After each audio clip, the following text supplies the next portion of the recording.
Ceci est la rediffusion d'une chronique diffusée sur Radio Campus Lille dans l'émission On raccroche les wagons du collectif Super Cambrousse d'octobre 2023 à juillet 2024. De nouvelles chroniques apparaîtront dans le courant de l'année. Bonne écoute! Ça m'arrive de faire des rencontres humainement folles. Des personnes, des individus qui mériteraient une rue en leur nom, une statue en chocolat, une peinture avec leur tronche, des chips et des bières gratos, bref, des gens cool.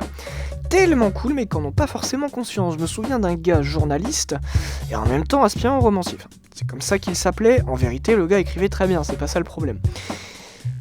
Le problème, c'est qu'il écrivait des articles de journaux comme un roman, un peu shaper le roman en plus. Le pire, c'est qu'il arrivait souvent à dénicher des sujets hyper intéressants, mais selon lui, pas assez.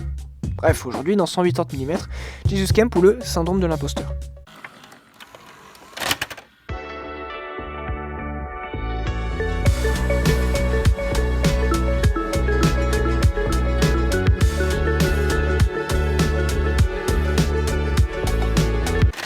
Bienvenue dans 180 mm dans On raccroche les wagons, votre focus sur l'œuvre et sur la culture, et bonjour à vous, je suis Théo et j'espère que vous passez une bonne journée.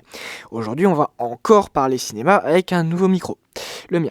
Jesus Camp est un documentaire de 2006 réalisé par Rachel Grady et Heidi Ewing qui se concentre sur un centre américain de catéchisme évangéliste pour enfants nommé Kids on Fire, créé par une certaine Becky Fisher.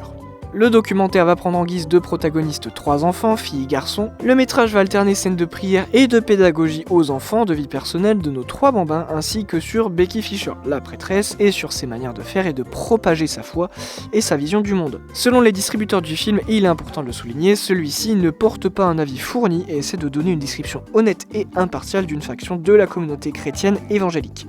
Maintenant que j'en ai fait une description lumière, assez générale et tentant d'être impartiale, je vais pouvoir aller dans le vif. Ce film est lunaire. Plusieurs choses, les 3 gosses qu'on nous présente sont, disons, d'ardents chrétiens, ce qui évidemment n'est pas un problème en soi. Par contre, une petite fille qui ne danse que sur du métal chrétien et dit bien faire gaffe à ce que les musiques sur lesquelles elle danse ne parlent que de Dieu, parce qu'autrement elle danserait pour le plaisir de la chair. Je préfère ne pas finir cette phrase et te donner un petit 3 secondes pour t'entraîner à danser dans le plaisir de la foi. Amuse-toi mon vieux. Mais on a aussi un prêcheur contre l'homosexualité, du nom de Ted Haggard, pointant du doigt et regardant la caméra, qui va nous dire d'un air cynique « Je sais ce que tu as fait hier soir. » D'accord Ted, tu sais que j'ai regardé Oui Oui et la gomme magique en boucle en mangeant des ficellons et en buvant du cidre, mais... moi aussi, je sais ce que t'as fait hier soir parce que ce prêcheur contre l'homosexualité, je le rappelle, utilisera de la méthamphétamine pour avoir des relations sexuelles avec un prostitué. Revenons sur la prêtresse qui nous dit qu'elle a le droit d'endoctriner des enfants parce que les autres religions le font et parce que pourquoi pas, c'est pas interdit après tout. Et qu'elle veut voir des enfants aussi dévoués au Christ que certains le sont pour l'islam, mentionnant le djihad et les soldats enfants. On fait la liaison ou pas? Juste avant, je vais évidemment m'arrêter là et vous laisser le soin d'aller voir le film pour l'immense quantité de singerie des wagons entiers que je vous laisse le soin d'aller raccrocher.